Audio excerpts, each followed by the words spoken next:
So what qualifies for the activity list? So the short answer is anything that doesn't appear on your transcript.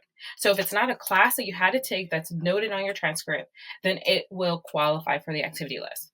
So for example, something that some of my students do currently is they don't have AP courses at the school that I work at.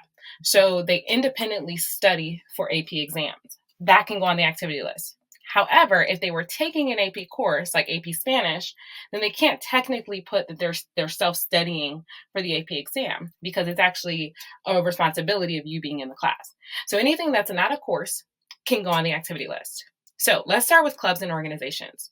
So they can be in school. If you're part of a sports team, you're in the dance, music, robotics, student government, any of those things can happen. You started the chess club, things outside of school can also work as well.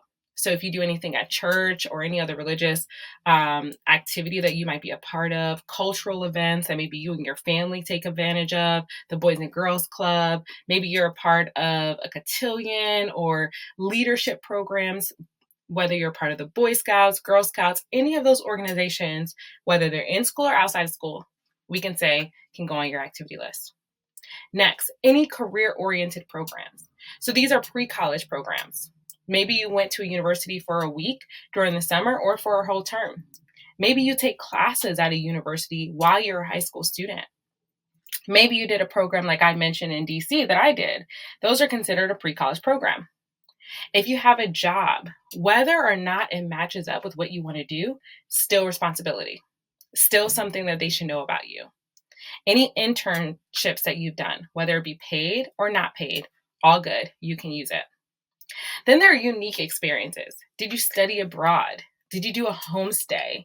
Did you learn a language, right? On your own? Did you take classes about gardening or how to support a community with money or learn how to use and understand money for yourself? Any of those are unique experiences. And again, I do want to mention family responsibilities. I know depending on your family circumstance, you've had to do a lot for your family. Maybe you walk your brother to school every day, or maybe you have to cook meals for your younger siblings. Maybe you have to help out with your parent or your guardian with some of the things that they need to do. Do not disqualify any of that. If you think it has to sound academic, you're 100% wrong. They have enough information about you as it relates to academics. They want to know who you are outside of your academic self, because your academic self is not all you are, right? You have to learn that your identity is comprehensive. When you're no longer a student, what will your identity be? It's going to be a plethora of all of these things that are listed. When people say, "Who are you?" You can say you're a student now, but what else do you do? What else allows your heart to beat really, really fast and get you super excited, right? I know that there were students when Harry Potter came out. I was working at a university and they formed a Quidditch team. Or I remember when Game of Thrones came out and a student came up with a philosophy club to debate the Game of Thrones, right? Whether it's organized or not, if you've done something super cool, unique, or interesting, just include it. And then lastly, volunteer work.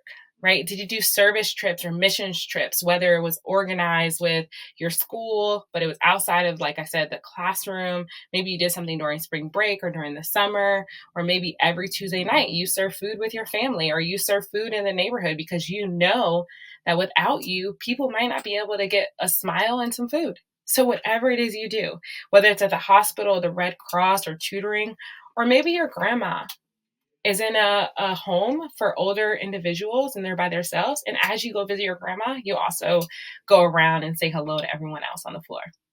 There's a way for us to make sure that we can highlight all of those cool things that you do.